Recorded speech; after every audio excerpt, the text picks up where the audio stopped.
Tonight, residents gather to mourn the loss of an iconic Toronto Island's landmark.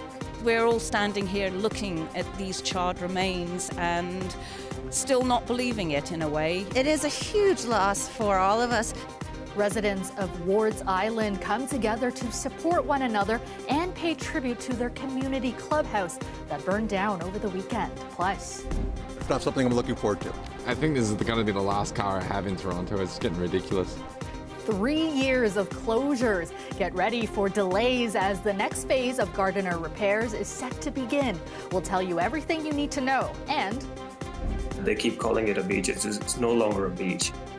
Sand has been replaced by stone at one West End beach, and residents are not happy. Why the city said it had to be done. Good evening, I'm Kelda Yoon. It was a cherished community hub for almost 90 years, so you can imagine the sense of loss when the Wards Island Association clubhouse burned down over the weekend. Tonight, residents gathered at the site to pay tribute to the iconic landmark. Lane Harrison was there. A pile of rubble and decades of memories is all that's left of the Wards Island Association clubhouse. Tonight, nearby residents came out to support each other and honor the building that was built nearly a century ago. It just felt like we needed a moment to really grieve and hold vigil and hold the space, hold the people who were most affected, the Wards Island Association executive, the Wards Island Cafe owners, and just hold them in our hearts. Everyone's upset and in shock, and it is a huge loss for all of us. So to be able to be together and not be alone, feeling sad is kind of nice. If anything is nice that it's happened this week. The vigil was filled with people who live nearby and others connected to the island who took the ferry over from the city. People tied blue and white ribbons to the fence to commemorate the colors of the building and lit lanterns. We will rebuild the building, and we will find the heart of it again, but I think there are some things that will be lost. Today they found the bell. That was incredible. The bell that's been in the building since 1937. The intense fire completely gutted the building. It broke out around 2 a.m. on Sunday. How it happened is still a mystery. Toronto Fire Services is doing a very thorough investigation to figure out and determine what the cause might be, and then the way forward will be to talk about what a rebuilding effort might look like. The clubhouse was built in 1937. It was home to events like weddings, dances, funerals, and meetings, and the popular Island Cafe. We've lost our business. The support has been unbelievable and the thing that's kept us really afloat. What's next for the clubhouse is unclear. Fire investigators say it could take months to determine the cause of the blaze, but residents are confident something will rise from the ashes. Lane Harrison, CBC News, Toronto. If you think driving in and out of the city is bad now, brace yourself. It's about to get worse. The next phase of construction on the Gardiner Expressway is expected to last 3 years. Work begins next week and will mean lane reductions both ways on a very busy stretch of the highway. Greg Ross has the details. The city says mandatory maintenance work will begin on the 60-year-old Gardiner Expressway on Monday. We are going to be doing some pre-construction work, which will require a lane to be closed in the eastbound direction. Just a few weeks after that, the real work begins, with the city focusing on a stretch of the Gardiner between Dufferin Street and Strawn Avenue. And in mid-April, we'll begin the construction in earnest, and we'll be reducing a lane, one lane in each direction, with intermittent additional closure. The work is extensive, and because much of that portion of the Gardiner is elevated, it's also complicated, which is why it's going to take until 2027 to complete. It involves the replacement of the road, which is, it's a bridge deck, and that includes both the beams that carry the road as well as the concrete bridge deck. It will undoubtedly increase travel times on the Gardiner, particularly during the morning and evening commutes. It's also expected to create a spill-off effect on many of the alternate routes in that area. While these lane restrictions are in effect, we will have a detailed congestion management plan in effect as well that includes traffic diversions, informative signage, the use of traffic agents to improve traffic flow, and traffic congestion monitoring. Many commuters we spoke to today are expecting the worst. It's already hard enough to get from one end of the city to another, so I feel like that's going to make it that much harder. It's crazy. I don't know how they're going to make it work. I'm not sure about the planning, and I heard it's 2027 it's going to be finished. Yeah. And then that's not an optimistic timetable for somebody that's commuting in this area every day. I think this is going to be the last car I have in Toronto. It's getting ridiculous. Although most also agree it's better to be safe than sorry. I would rather have extremely slow traffic than have it collapse on someone. The city says they have also taken into consideration the excess traffic expected in 2026 when Toronto will host FIFA World Cup games at BMO Field. From May to the end of July 2026, construction in this work will pause and all lanes will reopen to accommodate an anticipated increase in terms of traffic during this period. The city says this work will cost approximately $300 million, but at this point, it's not clear who will foot the bill.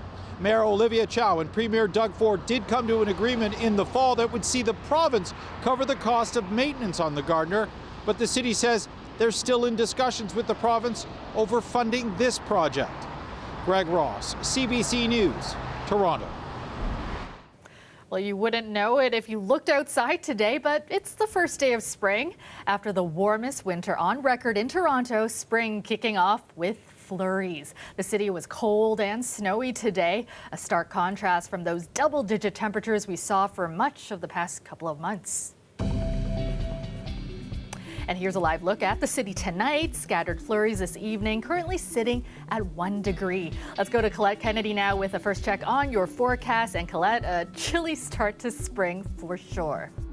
Yeah, Kelda, it seems this happens every year. Winter doesn't quite want to let go, but hey, spring is moving in, so the weather battles definitely more wintry today, but we've done it. We are now into spring officially, no matter what it looks like outside, right? We've still got some cold air to contend with for a few days yet. In fact, some reinforcing air moving in, but spring has definitely sprung just a few moments ago at 11:06 p.m., the vernal equinox. So what is ahead? Well, the winds a little bit lighter through the overnight hours, and then they start to ramp up again tomorrow. And I'll tell you, by the afternoon, they'll really be driving in here 40, 50, even 60 kilometers an hour. So we'll have that opportunity for those snow squalls to set up once again. In many areas, you won't have any problems and you'll have nice visibility, and then you'll have a situation where you can drive into near zero visibility. So we have that again tomorrow, especially the second half of the day. Tonight it's -2, feeling like -8 by tomorrow morning,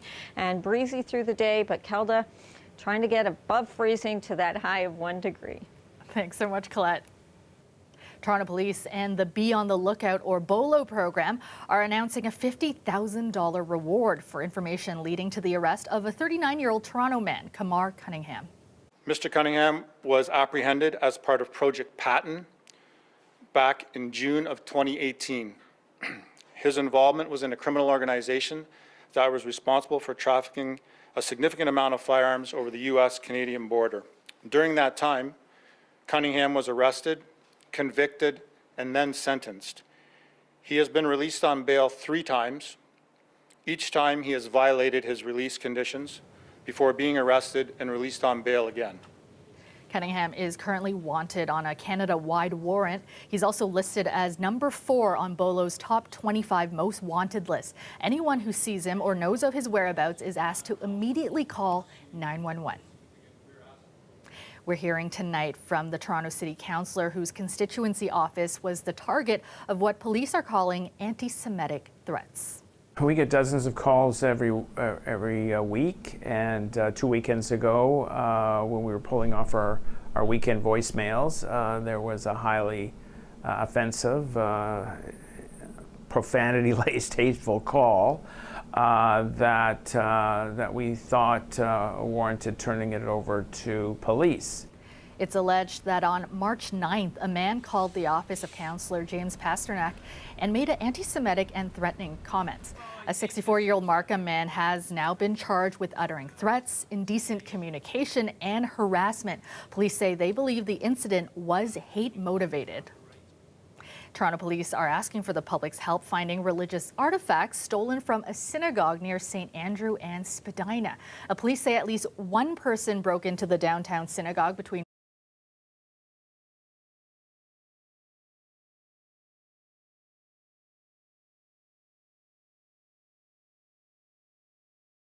with information is asked to contact police. The Toronto District School Board is looking at cuts to some of its programming to make up for a $20 million deficit. The board's Finance, Budget and Enrollment Committee is meeting tonight to discuss the cuts. As Tyler Cheese reports, two programs in particular are on the chopping block: a grade 6 outdoor education program, as well as a program that offers classes for adults. This is a ring that I made through one of my jewelry classes. Erin McLaughlin has been making use of TDSB's Adult Learn for Life classes since she moved to Toronto 2 years ago. It's just like such an easy way to be able to insert yourself into a community, even if it's just one night a week. Like I really think that's everything to so many of these students. My students, they love the courses. Susan Stopps has taught jewelry making in the program for 36 years. It's a mix of different ages, which is great because you have young people and seniors learning together and they learn things off of each other. This is important. The TDSB chair confirmed today the school board is looking at a number of different ways to cut costs. She says the cuts wouldn't be necessary with more help from the province. We have schools that we have not been allowed to close due to the moratorium on school closures.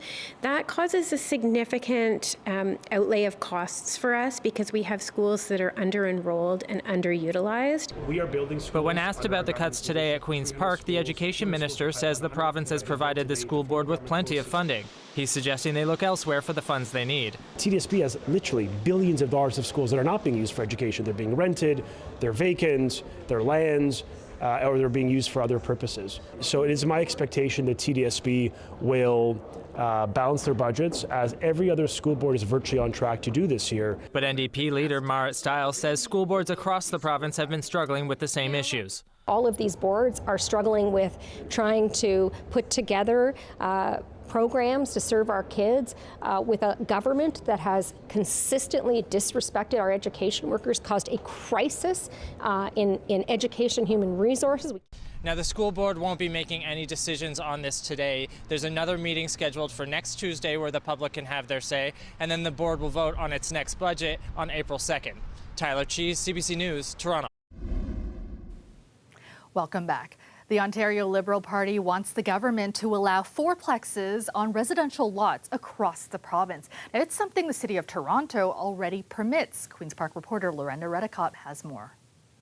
It's an idea to make sure new housing isn't just condo towers or sprawl, but also adds homes in neighborhoods like this, allowing up to 4 units on residential lots province-wide. Liberal leader Bonnie Crombie made the announcement, taking a dig at Premier Doug Ford. I know that the Ford Conservatives have refused to take action to get homes built faster. So we're stepping up to get it done. Today, the Liberal housing critic introduced the fourplex plan in a private member's bill. And that it now be read for the first time. A similar bill was already introduced recently by the Green Party leader. This idea championed by him before that. The Ontario Greens 3 years ago put forward a plan to legalize housing. Finally, the Liberals are catching up with us. We're hoping the government will now. Allowing 4 units per lot was also a recommendation 2 years ago by the province's Housing Affordability Task Force. So far, not one the province has moved forward on.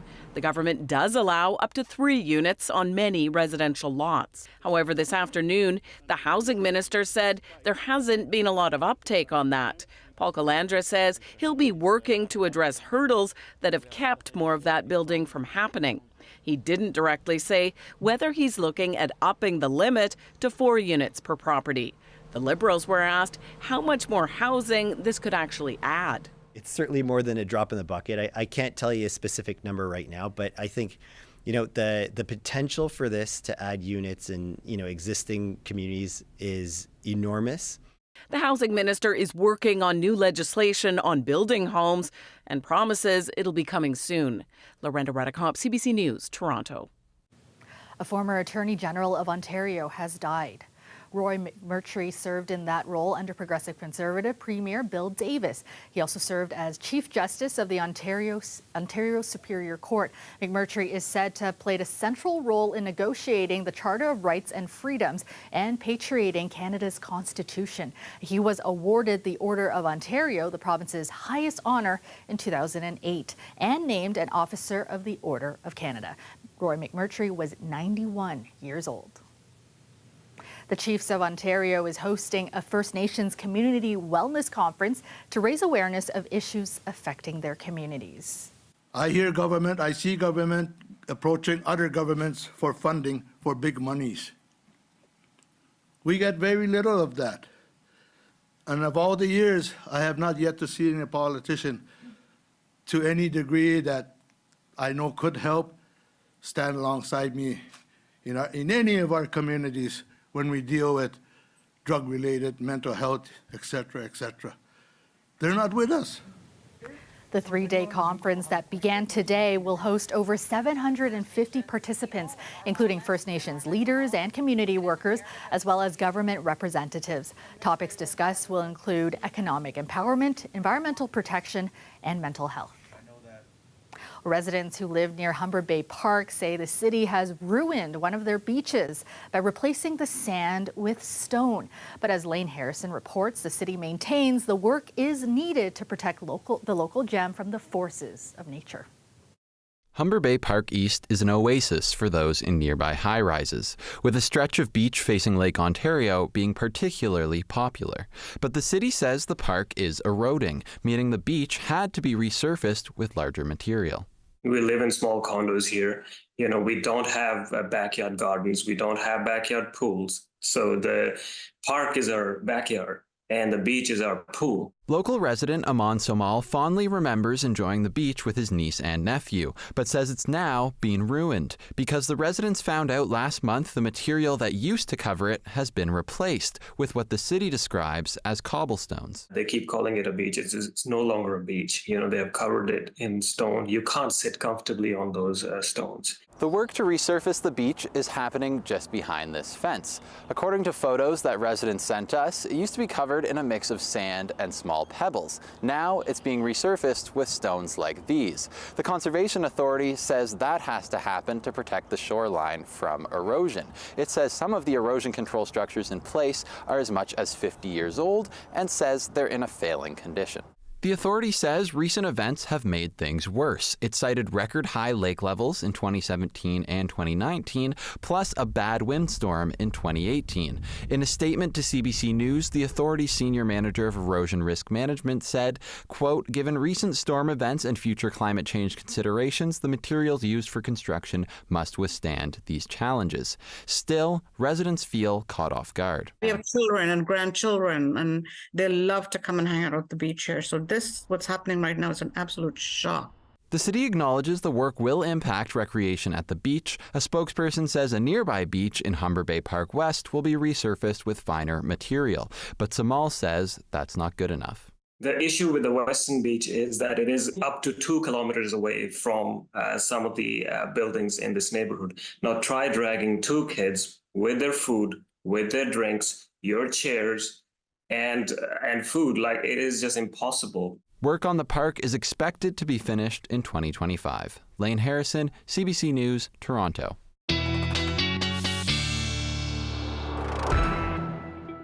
All right, let's go back to Colette now. And Colette, I have to say, I love your outfit. I love the message on your shirt. You're trying to manifest spring weather. Yeah, no matter what the weather's doing outside, you can always just go by the calendar and dress spring-like and try and feel the vibes of spring coming on in as we'll move into our first full day of spring for tomorrow. The daytime highs today, though, yeah, some cooler readings, just a little bit above freezing and likely where we'll be again tomorrow. We do have that Alberta Clipper passing to the north of us that's been driving some of the snow that we've experienced. Fairly light in nature, but it still has slowed things down. But what I want you to see is these black lines. These are the isobars, and they're connecting areas of equal barometric pressure. And when they start to stack up and become tighter like this, we have a stronger pressure gradient. We get into stronger winds. And that's going to be the setup again tomorrow, especially in the afternoon and evening. And so along with that, you start to see those snow squalls, more distinct snow squalls developing. So still some issues for us for Wednesday. Now Thursday, high pressure begins to build in, and with that, we'll get some sunshine. Well, more sunshine that you can count on. There'll be some pieces of it tomorrow, but we'll see that as we go into Thursday. So your wind gusts, yeah, tomorrow, second half of the day, some of those gusts exceeding 55 kilometers an hour, could be up there around 60. Definitely something to watch out for.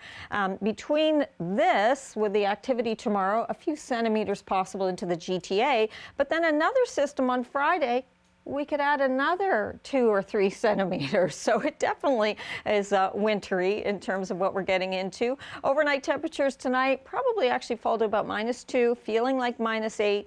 And then for tomorrow, a high of 1. And there's that reinforcing cool air that comes in for a couple of days before the weekend, Kelda. Thanks so much, Colette. Finally tonight, the Toronto Raptors held their annual Coaches Open House today.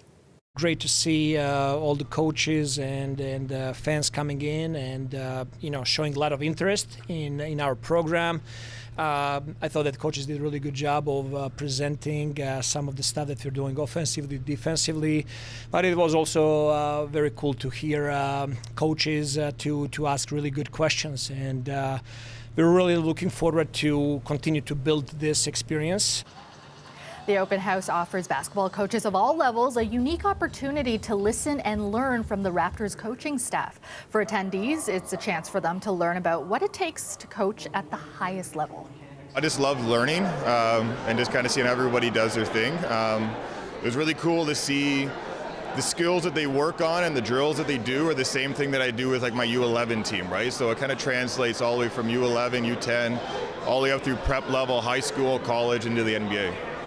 Attendees got a chance to watch the Raptors take part in a full NBA practice. Now, the main goal of the open house is to teach coaches how to develop and bring out the best of their players both on and off the court. And that is our show for you tonight. Thank you so much for watching. I will see you back here tomorrow night at 11. Have a great night, everyone.